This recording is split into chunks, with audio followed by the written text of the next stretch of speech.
안녕하세요. 상징서재입니다. 우리는 이제까지 지문을 입력하는 방법에 대해서 알아봤습니다. 박스한 산문, 박스한 운문, 박스한 시곡 이 세 형식의 지문을 입력해 봤고요. 그 지문을 입력하는 과정에서 지문에 자주 나오는 키워드를 몇 가지를 짤막짤막하게 알아봤습니다. 이 시간에는 바로 그 지문에 자주 나오는 기호라든가 또는 특별한 입력 방법에 대해서 종합적으로 한번 검토해 보도록 하겠습니다. 자, 지문에서 가장 중요한 것은 뭐니 해도 밑줄 긋기가 되겠죠. 그런데 통상적으로 이 밑줄은 블록을 잡은 다음에 컨트롤하고 U를 누르면 이렇게 밑줄이 잡힙니다. 그런데 이 경우는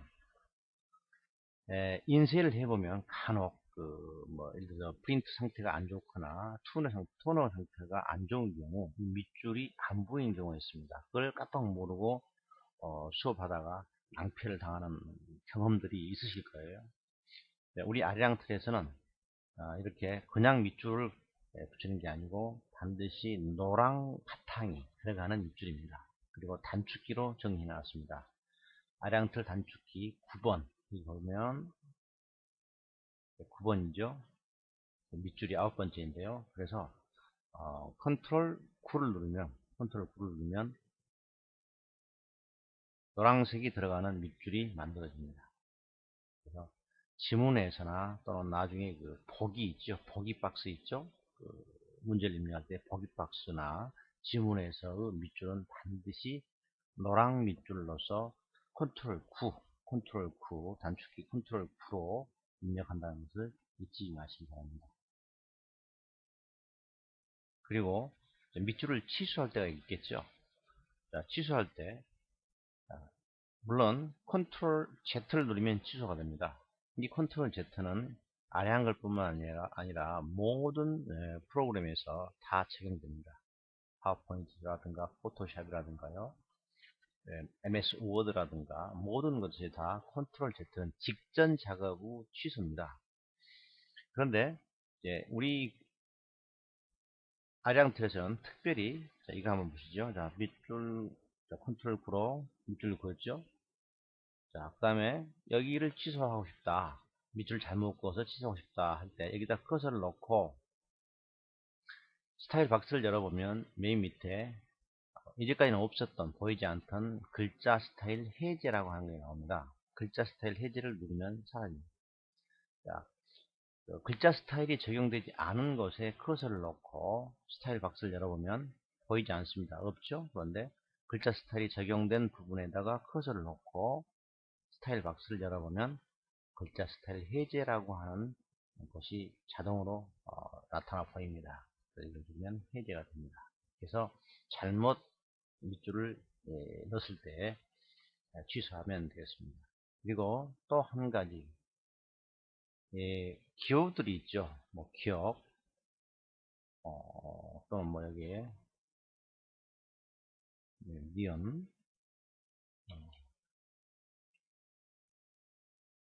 자, 이렇게 기호들이 있을 때 간혹 어떤 분들은 이렇게 기호까지 잡아서 밑줄을 입력하는데 그렇지 않습니다. 밑줄은 절대 기호를 넣지 않습니다. 기호를 포함해서는 안 된다는 것도 기억하시기 바랍니다. 그래서 기호를 빼고 여기서부터 밑줄을 준다. 기억하시면 되겠고요. 다음으로는 여기 있는 것처럼 어깨 번호를 입력하는 것입니다. 자, 어깨 번호 1번, 2번. 자, 이제 헝클어져에다가 우리 어깨 번호 3번 한번 입혀볼까요?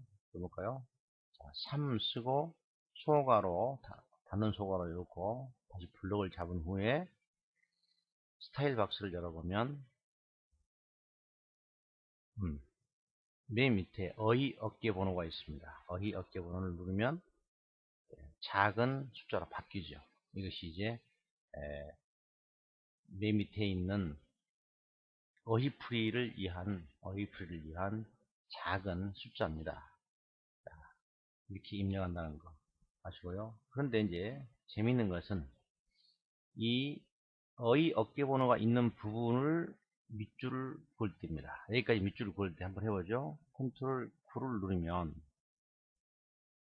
이 어휘 어깨 번호가 다시 커졌습니다. 그러면 어쩔 수 없이 다시 이 부분을 블록을 잡고 글자 어휘 어깨 번호를 이렇게 넣어야 되는데요. 자, 그렇게 되면 글자는 작게 변합니다만 여기 보시다시피 노란색도 사라지고 밑줄도 사라집니다. 이게 한 가지 이제 문제가 되는 점인데요. 어쩔 수 없습니다. 어쩔 수 없이 그 부분을 다시 잡은 후에 이제는 Alt L 눌러서 음영색에서 노란색 하나, 둘, 셋, 네 번째 노랑 60%를 누르고 그 다음에 밑줄을 촉선에서 밑줄을 준 다음에 설정을 눌러서 다시 한번 밑줄과 노란색을 줘야 됩니다. 이 점이 어휘 어깨 번호가 들어간 포함된 밑줄을 그을 때 가장 불편한 점이라고 할 수 있겠는데요. 자주 나오는 것은 아니니까 이 정도는 우리가 감수해야 되지 않을까 생각합니다. 이것은 아래랑 틀의 문제가 아니고 아래 한글 자체의 문제니까요. 다음에는 묶임글에 대한 설명입니다. 전번 동영상에서도 간단하게 설명드렸습니다만 이 부분이 바로 묶임글 부분인데요. 우리 아량틀에서는 이게 지금 묶임글 표지입니다. 그런데 이 아량틀 묶임글 표지는 쪽 나눔이 되었을 때도 깨지지가 않습니다. 무슨 말씀이냐면 모양에서 다단에서 2단으로 한번 바꿔보겠습니다. 이렇게 쪽이 나뉘었을 때도 어느 한쪽 위로 또는 아래로 이렇게 쏠리지 않고 자연스럽게 연결된다는 것이죠. 이게 이제 우리 아량틀의 좋은 점이라고 말할 수 있겠습니다. 이 아량틀은 원시 자료 틀입니다. 무슨 말씀이냐면 선생님마다 다 각자 자기만의 개성 있고 아주 예쁜 편집 틀을 가지고 계십니다. 그런데 각자가 다 자기만의 틀을 가지고 있다는 것은 자료 공유가 오히려 어려워지죠. 다른 사람은 좋은 자료를 받았는데 그 자료 형식이 내 자료 형식하고 너무 맞지 않기 때문에 내 형식으로 바꾸는 시간이 입력한 시간보다 더 오래 걸리고 까다로운 경우가 왕왕 있습니다. 그렇지만 이 아량틀이 입력된 내용은 어떤 선생님이라도 가져가시다가 그것을 자기의 개성 있는 교재 틀로 바꿀 수가 있다는 점이 또한 아량틀의 장점인데요.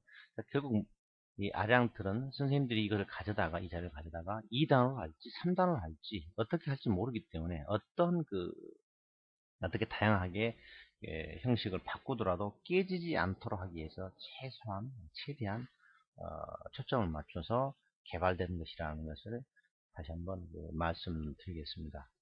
이렇게 묶임글이 깨지지 않는 것이다라는 것 말씀드리고요. 자, 이것을 이제 사용하실 때는 입력하기가 어려우니까 시간이 많이 걸리니까 맨 밑에 가면 아량틀에 이렇게 미리 만들어져 있는 것이 있습니다. 그래서 이것을 이렇게 선택하신 다음에 복사해서 원하는 부분에다가 가져다가 이렇게 컨트롤 V로 붙이면 된다는 얘기죠. 그리고 이제 크기를 조절해야 되겠죠. 크기 조절하는 방법입니다. 여기에다 커서를 대면 투명한 선이 나타나죠. 그리고 커서 깜빡이죠. 아주 작은 커서가 깜빡입니다. 자, 이 커서 깜빡일 때 F5를 누르면 블록이 잡히죠. 그런 다음에 컨트롤을 누르고 화살표로 내리면 커지죠. 이렇게 해서 조절하시면 됩니다. 이 묶임글은 두 줄까지도 묶일 수 있도록 만들어져 있습니다. 아주 두 줄이죠. 두 줄까지도 묶을 수 있도록 되어 있으니까 이것을 복사에다가 쓰시는 것이 빠르실 것입니다. 마지막으로 어휘풀이에 대해서 알아보겠습니다. 우리 아량틀에서는 맨 마지막에다 어휘풀이를 다 모아서 입력합니다. 간혹 어떤 교재들을 보면 각 단락 밑에 각각 어휘풀이를 해야 되는 것이 있는데 아량틀에서는 다 모아서 맨 밑에다가 한꺼번에 다 이어서 입력합니다. 반드시 어휘 어깨 번호를 이렇게 붙여놔야 되겠죠. 어휘 어깨 번호를 이렇게 붙인 다음에 어휘 어깨 번호를 붙인 다음에 거기에 맞춰서 맨 밑에다가 입력하는데 이 어휘풀이의 스타일은 스타일 박스를 열어보시면 여기 있습니다. 0이죠. 0. 0을 누르면 됩니다. 컨트롤 0을 눌러서 적용을 하죠. 그런 다음에 이제 시작할 때는 이제 대괄호로 시작하고 반드시 어휘풀, 다른 곳에 어떤 데서 뭐 단어 뜻풀이라고 되어 있습니다만 모두 다 어휘풀로 통일한다는 거 아시겠죠? 그 다음에 대괄호 맞고 한 칸 떼고 1번, 그 다음에 한 칸 떼고 표제어 넣고, 그 다음에 한 칸 떼고 쌍전 치고 쭉 이렇게 이제 해설을 풀이를 하고요. 마지막에는 온점을 꼭 붙여주셔야 됩니다. 마지막에 온점 붙이고, 다음에 줄을 바꿔서 2번을 입력한 게 아니고 곧바로 이어서 2번입니다. 간혹 어떤 분들은 이렇게 줄을 엔터를 쳐서 줄을 띄는 경우가 있는데요. 그래서 이어서 2번, 3번 계속 이어나간다는 거 기억해 주시면 되겠습니다.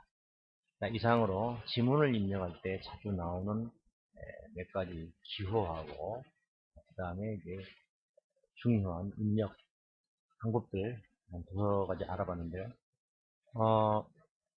특히 주의하실 거 마지막으로 강조하고 싶은 것은 뭡니까? 사각상자는 절대 입력해서는 안 된다는 거 다시 한번 강조 말씀드립니다. 수고하셨습니다.